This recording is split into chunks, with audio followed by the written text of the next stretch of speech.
मैं बात करना चाहूंगा आज के बारे में।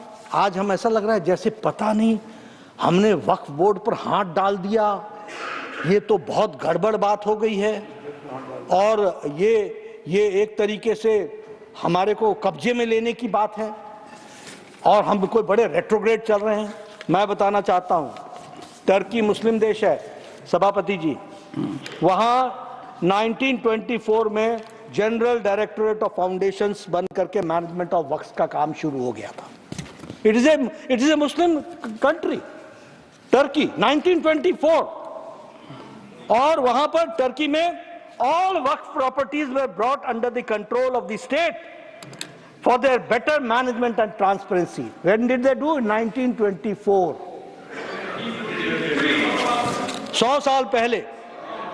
They saw to it that the misuse of waqf properties was prevented through digital recording in late 80s, 90s, and income of waqf began to be used for the development of education and health. ये किसने किया? Turkey ने। हम यहां कर रहे हैं, आप तो यूपीए की सरकार को कर देना चाहिए था, क्यों नहीं किया? क्यों हमारा इंतजार कर रहे थे? मलेशिया मुस्लिम डोमिनेटेड स्टेट है। The Malaysia authority of waqf management, वहां क्या बोलते हैं? State Islamic religious council, state चलाता है। और Malaysia began using modern technologies, financial models to improve the waqf management, उन्होंने भी शुरू कर दिया। वहां उन्होंने नई बात शुरू कर दी, waqf shares. Waqf shares were implemented which increase the community participation and the rise in the waqf income. सब कोई प्रोग्रेसिव तरीके से चलने की प्रयास कर रहे हैं। Transparency and accountability was ensured and digital database of waqf properties through geo mapping, यानी ये भी मलेशिया में भी जियो मैपिंग और डिजिटलाइजेशन से प्रॉपर्टी को उसको देखा जा रहा था।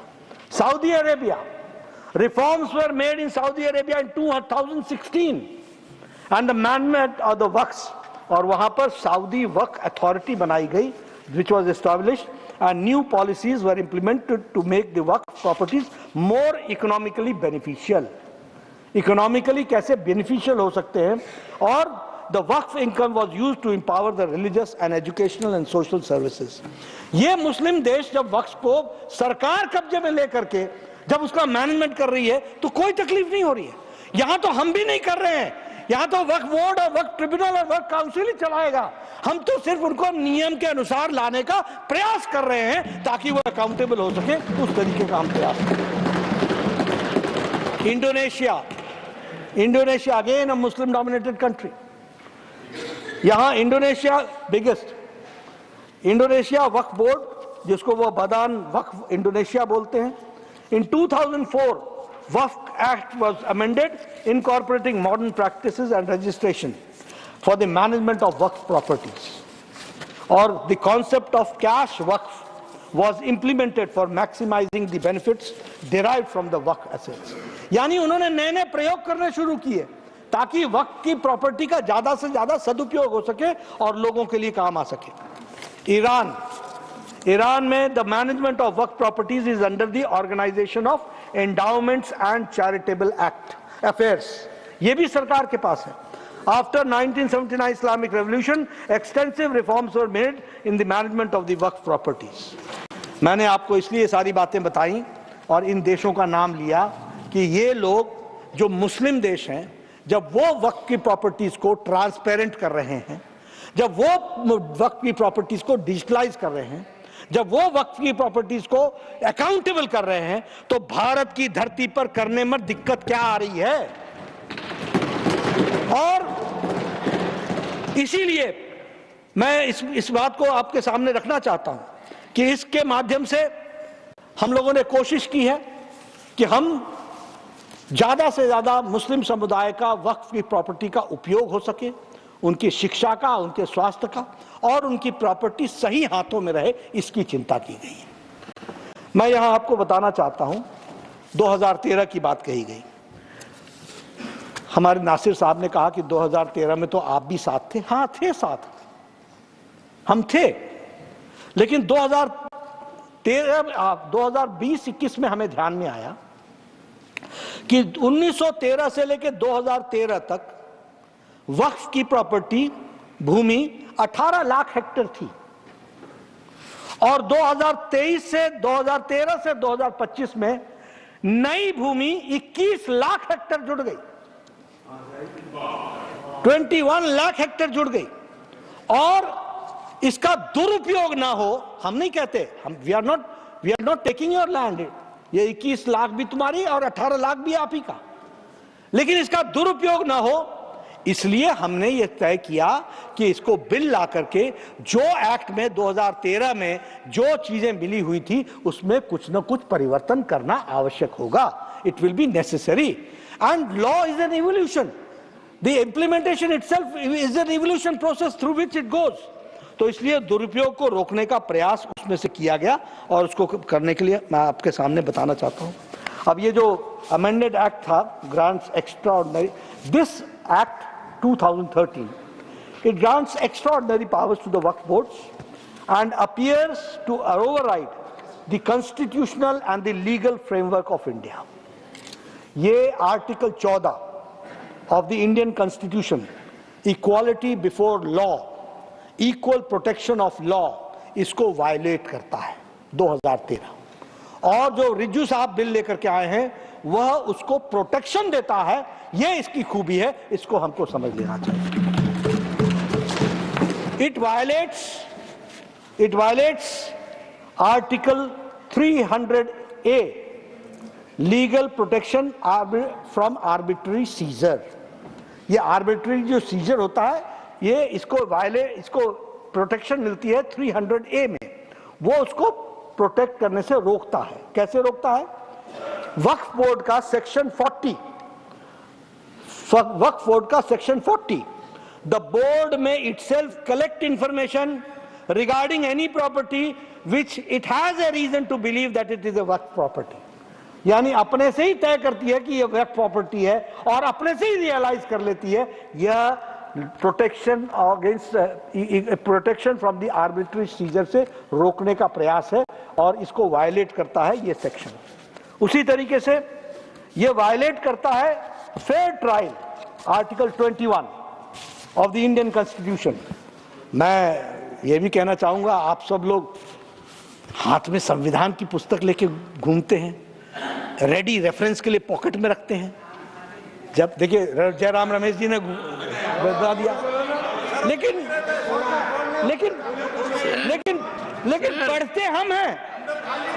Honorable Leader of the House, Honorable Leader of the House, Jairam ji, showing an object in the House is indecorous. Nothing. ये संविधान की किताब को, and a constitution should never be treated like an object. It's a sacred book, testament for our democracy. ये संविधान की रक्षक हैं, संविधान की बात करते हैं, रेडी रेफरेंस के लिए पॉकेट में रखते हैं, लेकिन इस्तेमाल हम करते हैं, उपयोग हम करते हैं। और इसलिए मैं ये कहना चाहूंगा कि ये जो violation of the right of fair trial, article 21, citizens cannot challenge waqf decision in regular courts. हम 21वीं शताब्दी में जी रहे हैं क्या कि citizens cannot challenge the decision of the waqf in the civil court? क्या ये आर्टिकल 21 का वायलेशन नहीं है? और सुप्रीम कोर्ट का ऑब्जर्वेशन क्या है कि violation of property is in a way violation of the right to life, it is also the violation of life. तो मैं आपको संविधान की दृष्टि से उन अनुच्छेदों के बारे में बता रहे हैं। It became more powerful than judiciary. Waqf board का section 54, removal of encroachment from the property through waqf tribunal order, इसका ऑर्डर भी वक्फ ट्रिब्यूनल का ऑर्डर देगा। Waqf board section 6 and 7, it bars on the civil courts for that no legal action is allowed. आप बताइए ये draconian law बन गया था कि नहीं बन गया था? ये ओवर पावरिंग था कि नहीं था? मैं तर्क कर रहा हूं, आपको कुतर्क लग रहा है? बताइए। मैं तर्क रख रहा हूं कि क्या ये ओवर ओवर रीचिंग नहीं था क्या? और ये ओवर रीचिंग संविधान के बेसिक स्पिरिट को चैलेंज करने वाला नहीं था क्या? नहीं है क्या? और इसीलिए इन सारे सेक्शंस को उसी तरीके से वक्फ बोर्ड का section 85 bar of the jurisdiction of the civil courts, waqf board का section 83 bracket 7 finality of the decision as mentioned, the subsection declares the tribunal decision as the final and binding, having the force of the civil court decree. यानी civil court की power ये section 83.7 रखता है और उसकी final decision होगा बिना appeal के।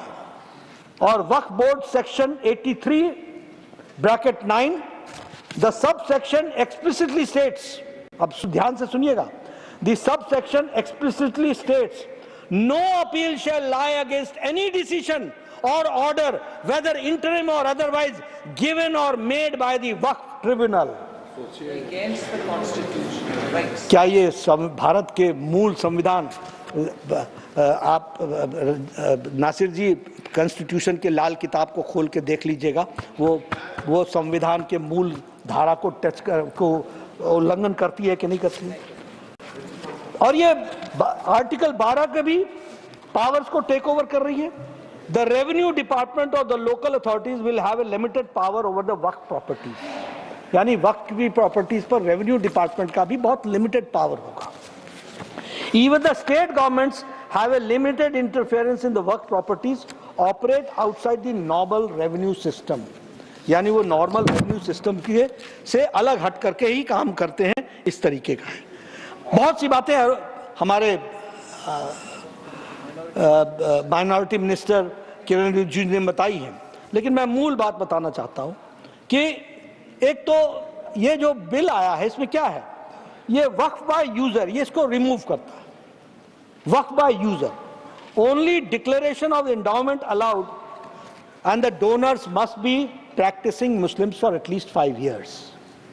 अब मैं कहना नहीं चाहता ये क्यों, इसके पीछे कोई मैं धार्मिक विषयों को छेड़ना नहीं चाहता, अनकंफर्टेबल बात नहीं कहना चाहता, लेकिन मैं इतना जरूर कहना चाहता हूं कि हां, जो देने वाला है वो जेन्युइन तो होना चाहिए ना, और उसकी जेन्युइननेस को देखने के लिए एक पैमाना ये है कि वो प्रैक्टिसिंग इस्लाम होना चाहिए। हमने सीसीटीवी का कैमरा तो लगाया नहीं है, वो बोलेगा कि हम इस्लाम मानते हैं, नमाज पढ़ते हैं, बहुत अच्छी बात है, वहां के मुल्ला बोलेंगे तो हो जाएगा। लेकिन फीमेल का इनहेरिटेंस को रोकना यह एक बहुत बड़ा रेट्रोग्रेटिव स्टेप था, उसको ताकत देना यह इस बिल का काम है, इसको हमको ध्यान में रखना चाहिए।